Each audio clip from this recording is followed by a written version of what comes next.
David Kubi and Bearwoods Photography. It is here.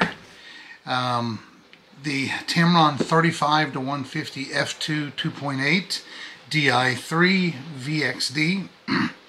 I had a sample of this lens out in the Tetons the beginning of January, but I had to send it back.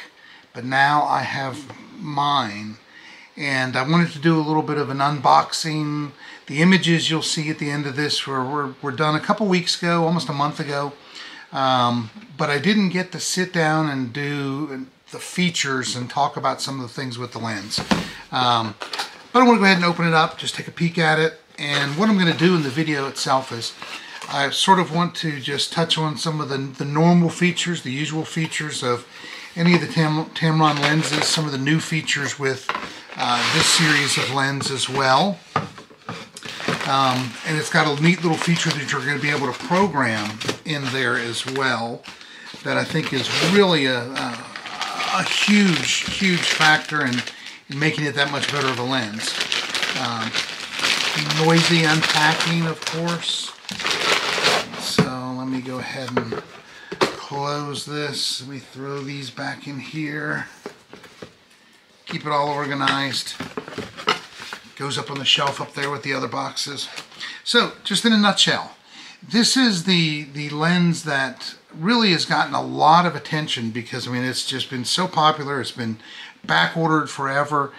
Super popular. Everybody wants to get their hands on it, and I understand why, and I know why after using it. Just to give you an idea, a couple little things about it. I'm going to read it right off the box. It's model number A058. It's for the Sony E-mount. It's a little bit heavier than most of the lenses because there's a lot of really good glass in this thing. A little bit bigger, but you're going to see why. Filter size, it is the same as the 150-500. It is an 82 millimeter versus the 67 that all the other lenses are, but it had to do that to be able to put everything in this lens, the image quality into it. Comes with a lens hood, rear cap, front cap. The VXD is a voice coil extreme torque drive. All I know about that is it's extremely fast. It does have the fluorine coating. The minimum object distance on focusing at the wide angle side is 13 inches. On the telephoto side is 33.5 inches. So I'm going to set the box aside and just take a look. I mean, just right away, you feel the quality of this lens. Looking in there, beautiful. You can see the reflection of my little light up there. But some things you'll notice right away is it's got some switches on it, and it's got some buttons on it. And these are all programmable and customizable through the two ways. First of all, you put it on the camera. I'm going to put it on the A9 II here in a little bit, and you could designate, you'll see that the custom switches or the custom buttons that are on the camera, it'll recognize the custom button on the lens now. I've got the one in the body that recognizes the lens set up to switch from manual focus to autofocus. Now, right away you'll notice it's got an autofocus manual focus button, so it almost seems like that would be overkill. But the 2875 G2 doesn't have that switch, so I've got it set up because I use that lens for landscape primarily, and it's nice just to be able to touch that button, switch from autofocus to manual focus, switch it back, and go back between them. But what I like about this is it's got 3 position switches. One, you can assign each one a different function. I'm going to assign that first button whatever the camera body is designated to do, and like I said, I've already got it set up to do toggle between manual focus and autofocus. Now then it's got a second position and a third position as well, and what I'm going to do is I'm going to set those up for something special. I'm going to put switch number 2, and I'll show you how to do this on the computer. Switch number 2 is going to be a constant focal point. So when I'm out photographing night landscapes or stars or whatever, once I focus on the star, you hold that button down for 1 second. Once you program it, you hold the button down for 1 second, and if for some reason you move your focus ring accidentally, or you change your zoom and you want to make sure that it's at the right point, you just push that button and it automatically goes back to that point wherever you choose to focus it. In the case of stars, infinity focus or the stars themselves.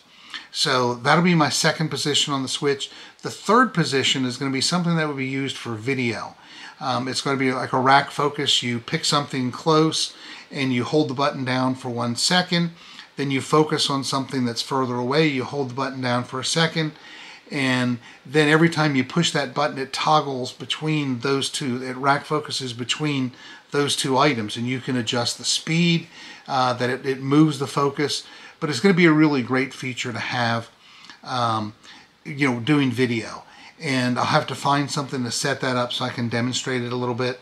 I'm really looking forward. I'm going back to Iceland here in a couple weeks, and I'm really looking forward to doing some near and close focus, toggling between the two in video mode. So I do want to show you some of those. I'll hook it up in a minute to the camera. You'll see that on the lens itself, it's got a little place to put a USB-C cable.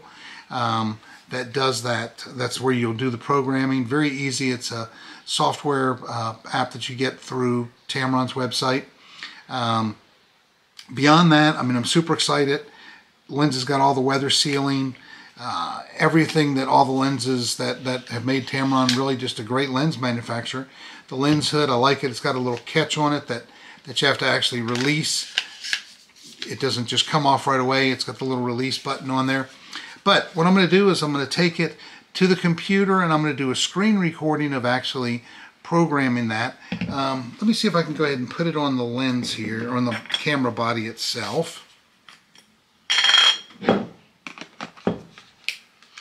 Nice tight fit. And let me just find on the body and then I'll turn it around for you guys. Where it is actually set up to do the custom switches.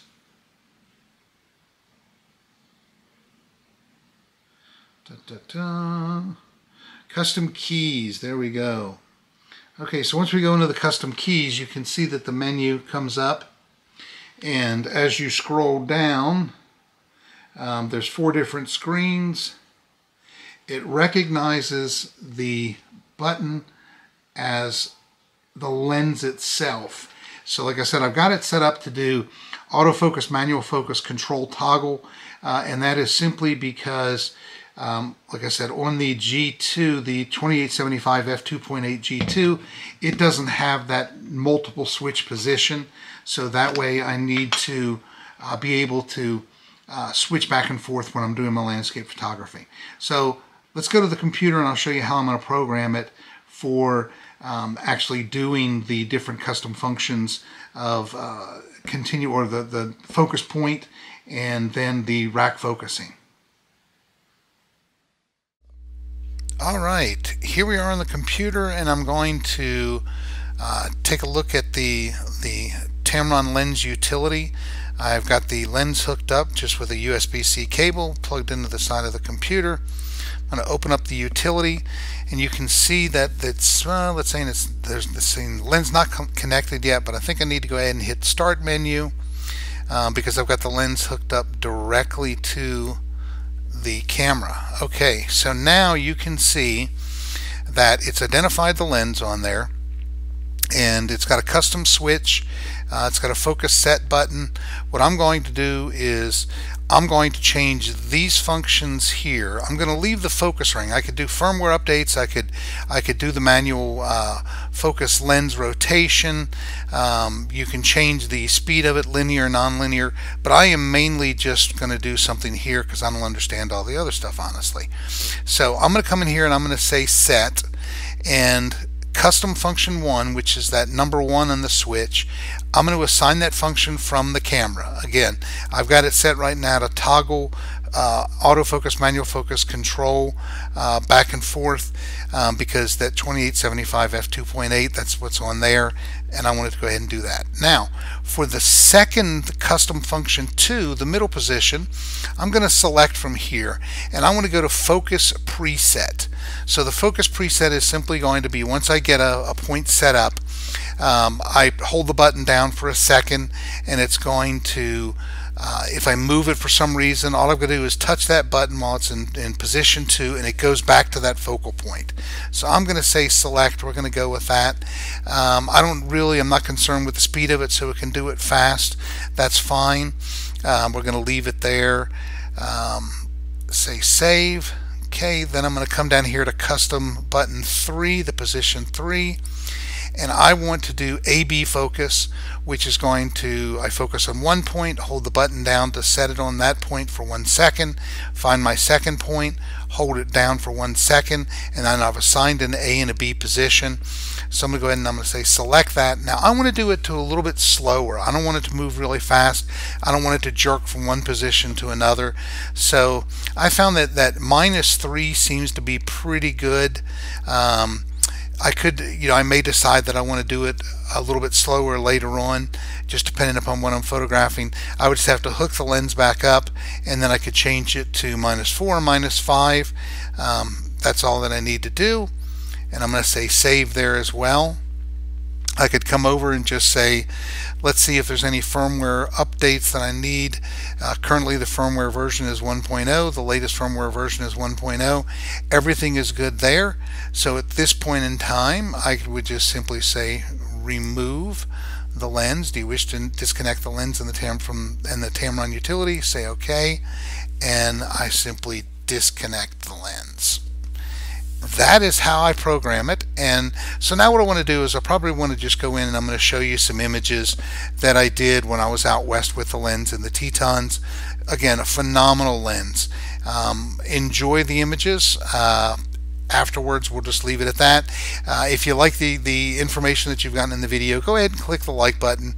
If you're not a subscriber to my channel, go ahead and subscribe. I've got some neat stuff coming up here. I'm upgrading a camera body pretty soon. I'm excited about that, and I'll show some stuff with it. I've got to do a field test on a monopod as well. So a lot of things coming up.